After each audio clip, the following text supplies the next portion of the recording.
오늘 우리가 함께 은혜 받을 하나님 말씀은 사무엘하 24장 15절 말씀부터 25절 말씀까지입니다. 이에 여호와께서 그 아침부터 정하신 때까지 전염병을 이스라엘에게 내리시니 단에서부터 부엘세바까지 백성의 죽은 자가 7만 명이라. 천사가 예루살렘을 향하여 그의 손을 들어 멸하라 하였더니 여호와께서 이 재앙 내리심을 뉘우치사 백성을 멸하는 천사에게 이르시되 조카도다 이제는 내 손을 거두라 하시니 여호와의 사자가 여부스 사람 아라우나의 타작마당 곁에 있는지라. 다윗이 백성을 치는 천사를 보고 곧 여호와께 아뢰어 이르되 나는 범죄하였고 악을 행하였거니와 이 약무리는 무엇을 행하였나이까? 청하건대 주의 손으로 나와 내 아버지의 집을 치소서 하니라. 이날에 갓이 다윗에게 이르러 그에게 아뢰되 올라가서 여부스 사람 아라우나의 타작마당에서 여호와를 위하여 제단을 쌓아줘서 하매 다윗이 여호와께서 명령하신 바 갓의 말대로 올라가니라. 아라우나가 바라보다가 왕과 그의 부하들이 자기를 향하여 건너옴을 보고 나가서 왕 앞에서 얼굴을 땅에 대고 절하며 이르되 어찌하여 내 주 왕께서 종에게 임하시나이까 하니 다윗이 이르되 내게서 타작마당을 사서 여호와께 제단을 쌓아 백성에게 내리는 재앙을 그치게 하려 함이라 하는지라. 아라우나가 다윗에게 아뢰되 원하건대 내 주 왕은 좋게 여기시는 대로 취하여 드리소서. 번제에 대하여서는 소가 있고 뗄 나무에 대해서는 마당질하는 도구와 소의 멍에가 있나이다. 왕이여 아라우나가 이것을 다 왕께 드리나이다 하고 또 왕께 아뢰되 왕의 하나님 여호와께서 왕을 기쁘게 받으시기를 원하나이다. 왕이 아라우나에게 이르되 그렇지 아니하다. 내가 값을 주고 내게서 사리라. 값 없이는 내 하나님 여호와께 번제를 드리지 아니하리라 하고 다윗이 은 50세겔로 타작마당과 소를 사고 그곳에서 여호와를 위하여 제단을 쌓고 번제와 화목제를 드렸더니 이에 여호와께서 그 땅을 위하여 기도를 들으심에 이스라엘에게 내리는 재앙이 그쳤더라. 아멘. 루터가 종교개혁을 일으키는 거 잘 아시죠? 이 루터에게 사탄이 찾아와서 논쟁을 한 것을 이렇게 간증을 합니다. 사탄이 루터에게 마틴 루터 너는 끝났어. 너는 이제 망했어. 네가 죄인이기 때문이야. 이렇게 말하니까 루터는 사탄아 내가 죄인이라는 것을 알려줘서 고맙다. 네 말대로 나는 죄인이야. 그런데 예수 그리스도께서는 죄를 위하여 죽으셨어. 내가 만약에 죄인이 아니라면 그리스도가 나를 위하여 죽은 것이 아니다. 로마서 5장 8절 말씀에 보시면 우리가 아직 죄인 되었을 때에 그리스도께서 우리 죄를 위하여 죽으심으로 우리에 대한 자기의 사랑을 확증하셨느니라. 바로 우리가 아직 죄인 되었을 때 우리를 사랑하시는 하나님의 사랑을 보여줍니다. 우리가 구원받은 것은 우리의 행위 때문이 아닙니다. 우리가 의롭기 때문도 아닙니다. 예수 그리스도의 대속의 은혜는 오직 하나님의 긍휼히 여기심과 하나님의 사랑 때문입니다. 그 사랑 때문에 우리는 여기에 올 수 있었습니다.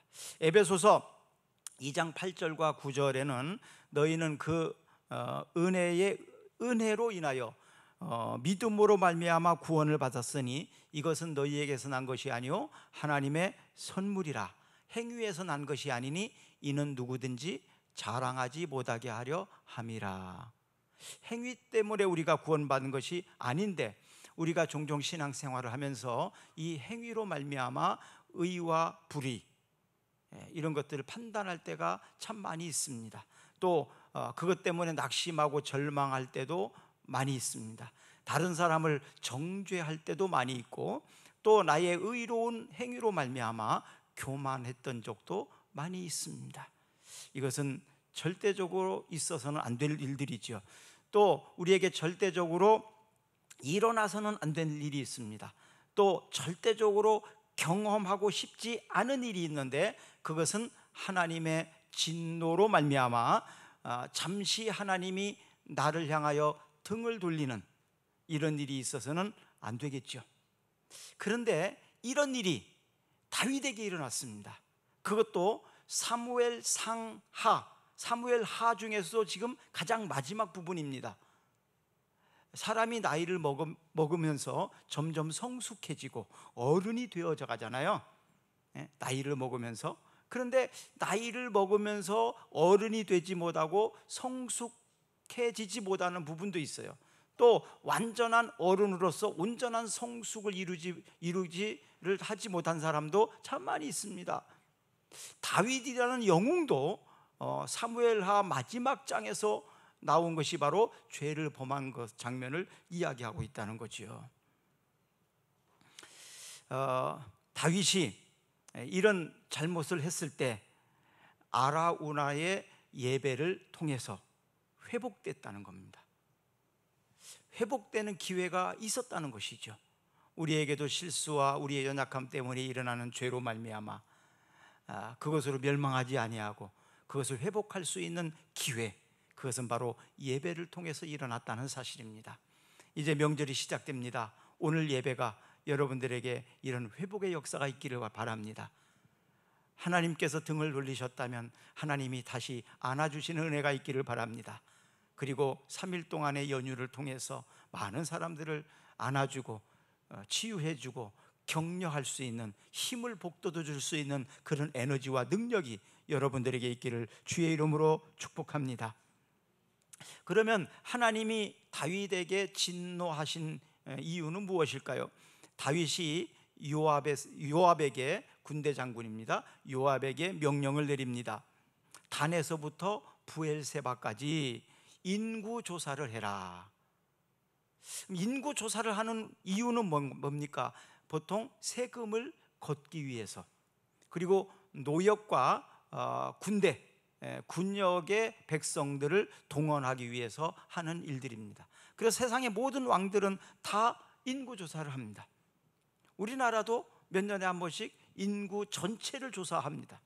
그래서 그 인구를 가지고 계획을 세우고 세금을 또 국방에 교육, 이런 모든 일에 인구 조사를 통해서 그런 계획들을 세우게 됩니다.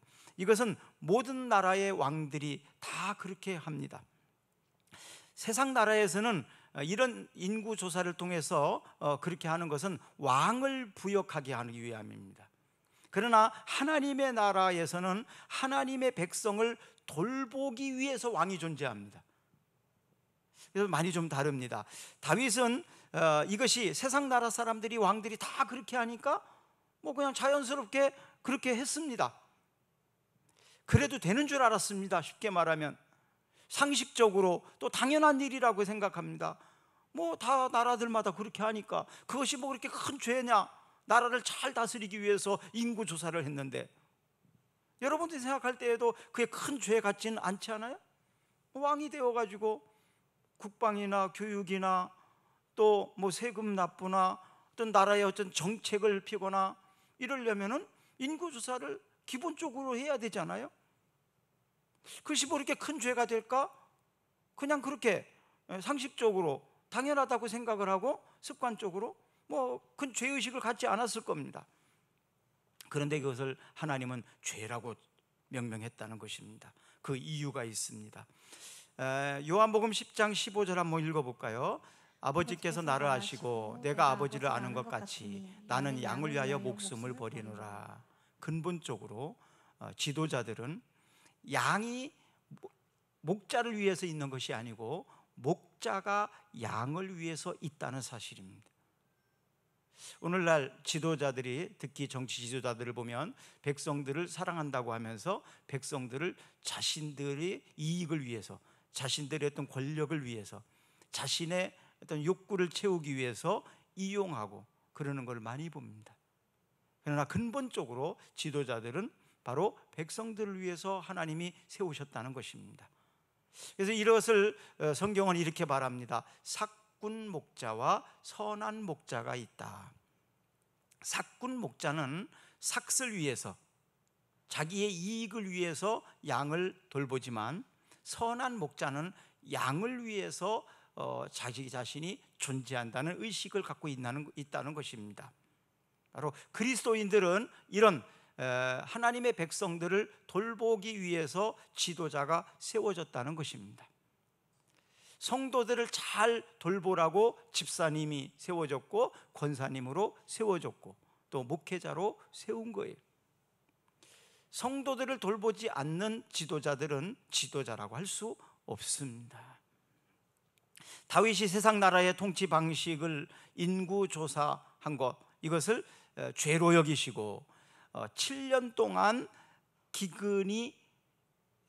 기근을 맞이할 거냐, 아니면 원수들에게 3개월 동안 쫓겨다닐 것이냐, 아니면 사흘간 전염병을 맞이할 거냐, 이 셋 중에 한 가지를 다윗에게 선택하라고 했습니다. 이것이 사무엘하 24장 11절부터 15절까지 쭉 나와 있습니다. 참 세 가지 다 이게 받아들이기가 쉽지 않은 일입니다. 뭐라고요? 7년 동안 기근, 또 석 달 동안 원수에게 도망 다녀야 되는 거, 사흘간의 전염병, 이 셋 중에 하나를 선택해서 벌을 받으라는 것입니다. 다윗은 사람의 손에 빠지지 않기를 원한다는 기도를 합니다. 또 원수에게 쫓기는 것도 거부합니다. 다윗에게는 큰 아픔이 있어요. 쫓겨다니는, 도망다니는 아픔. 사울에게 도망다니면서 얼마나 많이 죽을 고비를 넘겼습니까? 심지어는 아들 압살롬에게 왕궁에서 쫓겨나서 도망다니는 그런 수모를 겪기도 했습니다. 그래서 원수에게 쫓겨다니는 것이 얼마나 고통스럽고 비참한지를 알으니까 그걸 선택하기가 어려웠습니다. 결국 사흘간의 전염병이 온 백성들에게 돌아서 7만 명이나 되는 많은 사람들이 죽었습니다. 이 고난은 바로 하나님이 죄를 깨닫게 하는 방법이었어요. 고난은 그래서 하나님의 확성기다. 잘 못 알아들으니까 큰 소리로 외쳐서 알게 하는, 깨닫게 하는 것입니다. 우리에게 고난이 찾아왔을 때 이것이 나의 죄 때문인지, 나의 이것이 잘못 때문인지, 내가 하나님 앞에서는 어떤 범죄가 있는지, 이런 것들을 깨달을 수 있는 지혜가 있어야 합니다. 그럴 때에 그 고난은 유익하게 되는 거지요.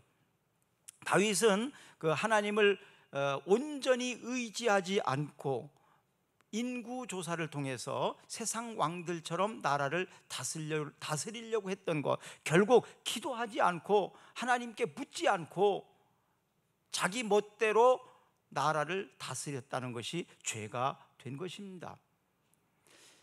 자, 갓을 통해서 다윗에게 이런 선포를 하게 된, 알려줍니다. 여부수 사람 아리우나 타작마당에서 여호와를 위하여 제단을 쌓음으로 예배를 쌓도록, 그래서 그것을 통해서 모든 것이 회복되게 하셨는데요. 24장 16절부터 18절까지 한번 같이 읽어볼까요? 천사가 예루살렘을 향하여 그의 손을 들어 멸하려 하더니 여호와께서 이 재앙을 내리심은 뉘우치사 백성을 멸하는 천사에게 이르되 족하다, 이제는 내 손을 거두라 하시니 여호와의 사자가 여부스 사람 아리우나의 타작마당 곁에 섰는지라. 다윗이 백성을 치는 천사를 보고 곧 여호와께 아뢰어 이르되 나는 범죄하였고 악을 행하였거니와 이 양무리는 무엇을 행하였나이까? 청하건대 주의 손으로 나와 내 아버지의 집을 치소서 하니라. 전염병이 돌아서 7만 명이 죽어가는 모습을 목도하면서 다윗이, 하나님, 내가 인구조사를 한 잘못이, 내가 죄를 졌는데 왜 백성들이 이렇게 죽어나갑니까? 이제는 좀 그치게 해달라고 기도하는 내용입니다. 백성을 사랑하는 다윗의 마음이 여기 담겨 있지요. 저도 그런 적이 있습니다. 나의 잘못 때문에 성도들이 고난을 당하는 모습. 어때요? 내가 고난당하는 게 낫습니까? 성도들이 고난당하는 게 낫습니까? 내가 차라리 고난당하면 덜 아파요. 그런데 나 때문에 성도들이 고난을 당하면 그것이 더 아픕니다. 더 괴롭습니다. 부모가 자식에게도 똑같잖아요.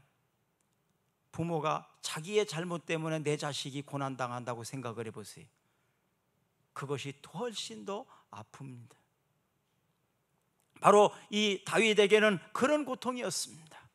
나의 잘못 때문에 백성들이 7만 명씩이나 죽어나가는 그 고통을 보면서 이것은 내가 직접 당하는 고난보다도 훨씬 더 아프고 힘든 거예요.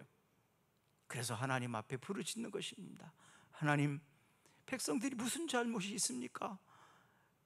인구조사를 시킨 것은 내가 했지 백성들이 잘못한 거 아니지 않습니까? 하나님, 백성들을 긍휼히 여겨달라고, 고난을 그쳐달라고, 그리고 나와 내 집에 하나님 벌해달라고 그렇게 기도하는 것입니다. 아라우나의 타작마당은 그러면 어떤 장소냐? 하나님이 아라우나의 타작마당에서 단을 쌓으라 그랬잖아요. 이 아라우나의 타작마당은 아브라함이 이삭을 제물로 바치려고 했던 그곳입니다. 그러니까 하나님이 정해놓으신 장소예요. 아브라함아, 네 아들 이삭을 데리고 모리아 산으로 올라가라. 그리고 그곳에 가서 내 아들 이삭을 잡아서 제물로 바쳐라. 이렇게 했던 곳이 바로 그곳이에요. 또 솔로몬 성전이 세워졌던 장소가 바로 이 아라우나 타작마당입니다. 역대하 3장 1절을 한번 읽어볼까요? 솔로몬이 예루살렘의 모리아 산에 여호와의 전 건축하기를 시작하니 그곳은 전에 여호와께서 그의 아버지 다윗에게 나타나신 곳이요 여부수 사람 오르난의 타작마당에 다윗이 정한 곳이라. 맞죠? 다윗은 하나님이 정해주신 장소 아라우나의 타작마당, 그곳에서 하나님이 기대하시는 예배를 드렸다는 것입니다. 그래서 우리가 예배 드리는 자세의 모습을 여기서 배우게 되는데, 우리가 아무 데서나 필요한 대로 내가 편리한 대로 그냥 예배 드리면 되지, 정답이 아니라는 겁니다. 하나님이 내게 정해주신 장소, 그곳에 가서, 그리고 하나님이 기대하시는 예배를 드려야 된다는 거예요. 우리가 어떤 사람에게 식사 대접을 한다면 누구 위주로 음식 메뉴를 정합니까? 내가 먹고 싶은 거 가서 정해가지고 그냥 아무거나 먹어, 이거 대접이 아니죠. 내가 대접하고 싶은 사람, 그 사람에게 의사를 묻습니다. 어떤 음식을 먹고 싶은지. 그래서 그 사람을 위주로 메뉴를 정해서 대접을 합니다. 그게 당연한 거잖아요. 그러면 우리가 하나님 앞에 예배 드리는 건 어떻습니까? 그냥 내가 예배 드릴 테니까 하나님 와서 받으시오, 아니죠. 하나님이 기대하시는 예배를 드려야죠. 하나님이 어떤 예배를 원하시는지, 하나님이 기쁘게 받으시는 예배가 어떤 것인지를 알고 하나님이 기대하시는 예배를 드려야 되겠죠.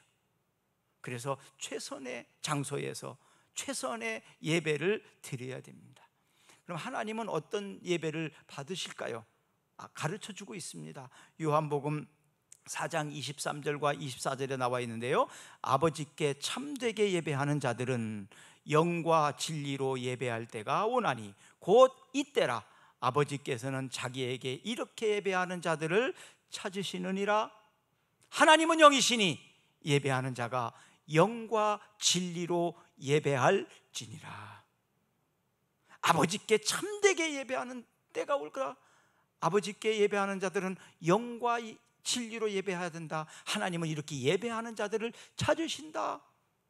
하나님이 찾으시는 이유는 뭘까요? 하나님이 복을 주시기 위함입니다. 하나님이 은혜를 베풀어 주시기 위함입니다. 그래서 아라우나의 예배는 회복의 제단이라고 할 수 있습니다. 회복시켜 주시는 제단. 힘들고 어렵고 고난 중에 있던 사람들에게 이제는 회복시켜 주는 것입니다. 전염병으로 인하여 7만 명이 죽어나갔어요. 지금 내 마음에 외로움과 고통과 슬픔, 또 우리 가정이나 우리 사업체에 있는 여러 가지 힘들고 어려운 일이 있을 때 하나님께서는 그것을 회복시켜 주시기 위해서 예배를 드리도록 했어요. 아라우나의 예배는 바로 이런 회복의 예배입니다. 오늘 여러분들이 드리는 이 예배가 회복의 예배가 되기를 주의 이름으로 축원합니다. 축원합니다. 이 예배를 드리고 하나님은 회복시켜 주시고 다시 한번 일어날 수 있게 해주시는 거예요. 시편 32편 5절 한번 읽어볼까요? 내가 이르기를 내 허물을 여호와께 자복하리라 하고 주께 내 죄를 아뢰고 내 죄악을 숨기지 아니하였더니 곧 주께서 내 죄악을 사하셨나이다. 잠언 28장 13절도 읽어보겠습니다. 자기의 죄를 숨기는 자는 형통하지 못하나 죄를 자복하고 버리는 자는 불쌍히 여김을 받으리라. 이렇게 고백하고 있는데 오늘 본문이 있는 24장 10절도 한번 읽어보겠습니다. 다윗의 백성을 조사한 후에 그의 마음에 자책하고 다윗이 여호와께 아뢰되 내가 이 일을 행함으로 큰 죄를 범하였나이다. 여호와여 이제 간구하옵나니 종의 죄를 사하여 주옵소서. 내가 심히 미련하게 행하였나이다. 여호와여 내가 미련해서 하나님 앞에 죄를 범했습니다. 세상 왕들이 다 그러니까 그렇게 해도 되는 줄 알았습니다.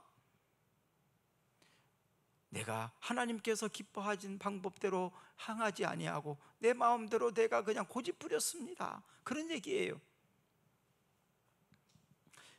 하나님의 능력보다는 130만 명의 군대의 힘을 믿으려고 하고 의지했던 것이 바로 불신앙의 죄다 이 말입니다. 양심은요 하나님의 음성을 듣는 통로입니다. 또 우리의 행위를 지도해 주는 것이 양심이에요. 그래서 하나님은 깨끗한 양심을 가지라. 양심이 가끔 나를 칩니다. 너 그러면 안 되지 않냐? 너 하나님 믿는 사람이, 너 교회 다니는 사람이 그러면 안 되지. 이것이 선한 일이냐? 이렇게 스스로에게 양심이 자꾸 가책을 주잖아요. 그래서 이 양심을 통해서 말씀을 받고 이 양심을 통해서 내 행동을 자꾸 바로 잡는 거예요. 잘못된 길을 돌아서는 것입니다. 사도행전 23장 1절 한번 읽어볼까요? 바울이 공회를 주목하여 이르되 여러분 형제들아 오늘까지 나는 범사의 양심을 따라 하나님을 섬겼노라 하거늘.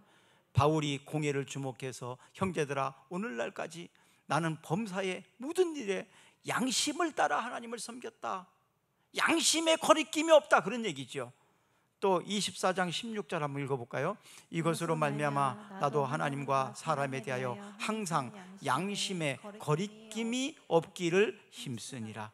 하나님 앞에 그럴 뿐만 아니라 사람들과의 관계에서도 양심에 거리낌이 없도록 하려고 무단히 노력을 했다. 다시 말하면 양심을 따라 살려고 애썼다는 얘기입니다. 출애굽기 32장 32절에 보면 모세가 고백합니다. 그러나 이제 그들의 죄를 사하시옵소서. 그렇지 아니하면 원하건대 주께서 기록하신 책에서 내 이름을 지워 버려 주옵소서. 모세가 백성들이 고통당하는 걸 보면서 저 고통당하는 걸 내가 볼 수가 없습니다. 하나님 차라리 나를 벌하시고 나를 하나님의 생명책에서 이름을 지워버려 주십시오. 저거 하나님이 용서하지 않으시려면 바로 그렇게 고백하는 것입니다. 로마서 9장 3절에는 바울이 고백합니다. 나의 형제 곧 골육의 친척을 위하여 내 자신의 저주를 받아 그리스도께서 끊어질지라도 원하는 바로라. 사도 바울도 바로 자기의 생명을 두고 그렇게 고백을 합니다. 금요일날 제가 한번 얘기를 했었는데 우리나라에 복음이 들어온 도시가 바로 평양입니다. 평양에 교회가 세워졌고 많은 사람들이 이제 평양에서 복음이 확산되었거든요. 이스라엘 예루살렘에서 그렇게 된 것처럼. 근데 한 여자 성도님이 계셨는데 아주 열심히 봉사하는 분이었어요. 그런데 사업상 어쩔 수 없이 그 진남포로 이사를 가게 됐습니다. 그럼 어떻게 해야 될까요? 이 여성도님은 예배를 드리기 위해서 토요일 날 평양을 갑니다. 토요일 날 평양에 가서 예배 준비도 하고 또 성도들을 돌보기도 하고 섬기고 봉사하는 일을 토요일 날 가서 평양에 가서 합니다. 그리고 주일 하루 종일 교회에서 봉사하고 섬기고 은혜 받고 뭐 대접하고 식사도 뭐 이런 거 다 해야 되잖아요. 그러다 보니까 하루 종일 합니다. 그러니까 주일날 오후에 진남포로 내려갈 수가 없어요. 자고 월요일 날 아침 일찍 진남포로 내려가서 자기 사업의 일을 합니다. 매주 그렇게 했어요. 두 아들을 데리고 토요일 날 가서 섬기고 월요일 날 다시 진남포로 돌아가서 자기 사업을 합니다. 그런데 어느 날 교회를 가던 중에 어린 아이들 둘이 장난을 치다가 꼬챙이로 달구지를 끄는 말의 눈을 찔렀어요. 눈에 찔린 말이 어떻게 되겠어요? 날뛰었겠죠. 그래서 큰 부상을 입었습니다. 사람이 다친 거죠. 시험 들만 하지 않습니까? 그래서 사람이 다쳤기 때문에 결국 재판을 받게 됐어요. 두 아이에게 누가 눈을 찔렀냐, 그게 원인이니까. 그러니까 두 아이가 서로 자기가 했다는 거예요. 형은 자기가 내가 눈을 찔러서 동생이 다쳤다고. 그러니까 동생은 아니라고, 내가 말에 눈을 찔러가지고 우리 형이 다쳤다고. 그래서 재판관이 알 수가 없잖아요. 그래서 어머니에게 묻습니다. 두 아들 중에 누가 그랬냐고. 그러니까 어머니가 둘 중에 하나를 꼭 벌을 해야 된다면 작은 아이에게 벌을 주십시오, 이렇게 대답을 합니다. 아니, 누가 꼬챙이를 찔렀냐고 물었는데 벌을 받아야 된다면 둘째 아이가 받아야 된다고 말을 하는 거예요. 이상하잖아요. 그래서 재판관이 아니, 왜 둘째 아이가 벌을 받아야 된다고 생각합니까? 그러니까 이 여성도님이 나는 두 번째 시집으로 온 사람입니다. 큰 아이는 내가 낳은 아이가 아닙니다. 작은 아이가 내가 낳은 아이입니다. 그러니까 내가 낳은 아이에게 벌을 주십시오, 이렇게 말을 했다는 거예요.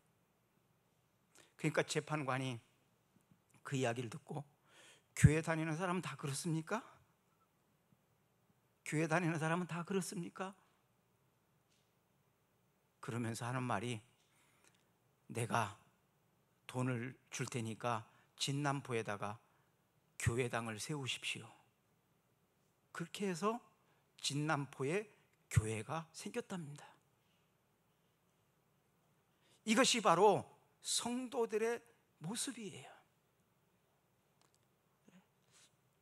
이번 명절 때 여러분들이 바로 이 여성도처럼 그런 은혜를 끼칠 수 있기를 축복합니다. 그런데 바로 이런 회복의 은혜가 어떻게 진행되었는지 오늘 본문은 또 자세히 기록을 하고 있어요. 아라우나가 그 타작마당에다가 다윗 왕이 예배의 단을 쌓으려고 하니까 아라우나가 나에게 소도 있고 땔감도 있습니다. 그리고 예배에 필요한 모든 것들을 내가 제공할 테니까 이곳에 와서 예배를 하십시오. 그러니까 다윗이 뭐라고 말합니까? 나는 그럴 수 없다. 내가 다 돈을 내겠다. 값진 하나님의 은혜에 값없이 화답하지 않겠다는 얘기를 합니다. 어떻게 내가 하나님 앞에 가는데 빈손으로 갈 수 있냐? 내가 하나님 앞에 예배 드리는데 나의 희생과 헌신이 있어야지. 남이 만들어 놓은, 남이 다 해놓은 곳에 가서 숟가락만 얹어서 먹고 오는 그런 일은 할 수 없다는 거예요. 그리고 이 아라우나에게 모든 대가를 다 다윗이 지불합니다. 이번 명절 때 우리 예수 믿는 사람들이 가만히 가서 밥만 얻어먹고 숟가락만 뜨고 빨딱 일어나서 오는 일이 없기를 바랍니다. 더 많이 수고하세요. 희생하세요. 헌신하세요. 이것이 바로 그리스도인의 모습이고 이것이 우리의 삶을 통해서 나타나는 예배입니다. 얼마나 애썼냐고, 얼마나 수고했냐고. 공짜로 그냥 와서 대접만 받고 가는 것은 그리스도인의 모습이 아닙니다. 하나님이 인류의 죄를 사하심에 아들의 생명을 값으로 지불하셨어요. 공짜로 그냥 한 것이 아닙니다. 히브리서 9장 22절 한번 읽어볼까요? 율법을 따라 그의 모든 물건이 피로써 정결하게 되나니 피 흘림이 없은즉 사함이 없느니라. 또 히브리서 9장 28절입니다. 이와 같이 그리스도도 많은 사람의 죄를 담당하시려고 단번에 들이신 바 되셨고 구원에 이르게 하기 위하여 죄와 상관없이 자기를 바라는 자들에게 두 번째 나타나시리라. 아멘. 아라우나의 예배는 바로 이런 희생의 예배였습니다. 헌신의 예배였습니다. 아라우나의 예배는 마지막으로 순종의 제단입니다. 하나님이 주의 종 갓을 통해서 어리석은 그의 잘못을 지적하니까 그것을 듣고 깨닫고 회개하며 예배를 드렸다는 거예요.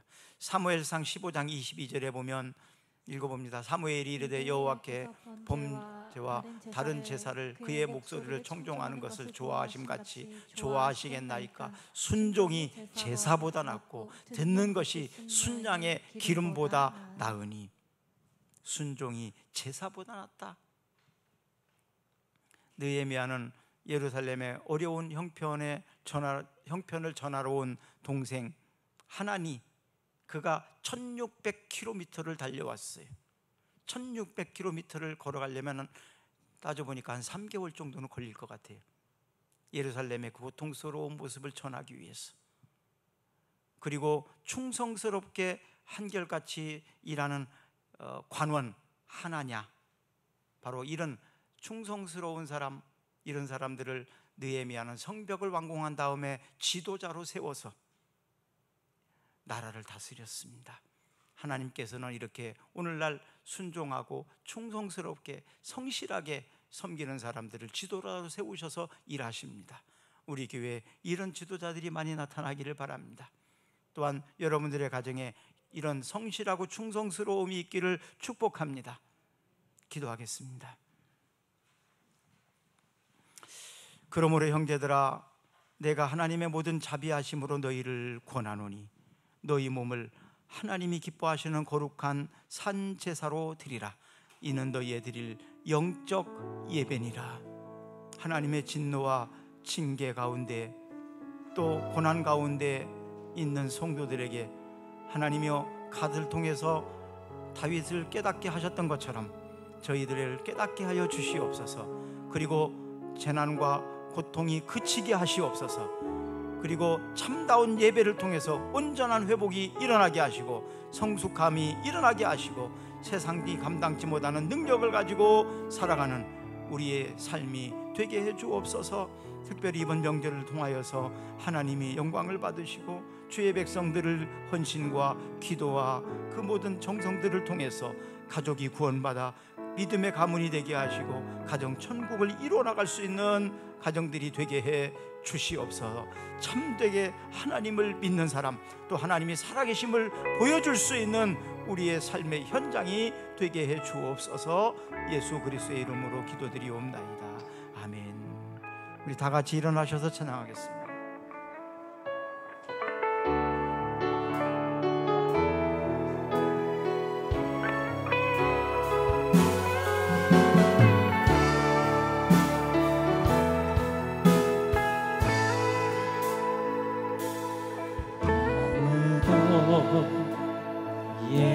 예배하지 않는 그곳에서 주를 예배하리라. 아무도 찬양하지 않는 그곳에서 나 주를 찬양하리라. 누구도 헌신하지 않는 그곳에서 주께 헌신하리라. 누구도 증거하지 않는 그곳에서 주를 증거하리라.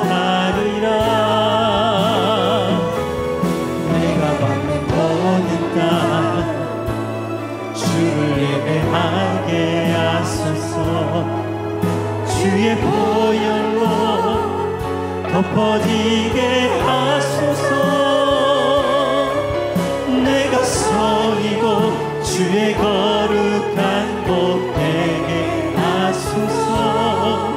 주의 향기로 물들이소. 내가 받는 모든 땅 주를 예배하게 하소서. 내가 받는 모든 땅 주를 예배하게 하소서. 주의 보혈로 덮어지게 하소서. 내가 서리고 주의 거룩한 곳 되게 하소서. 주의 향기로 물들이소서. 주의 향기로 물들이소서. 주의 향기로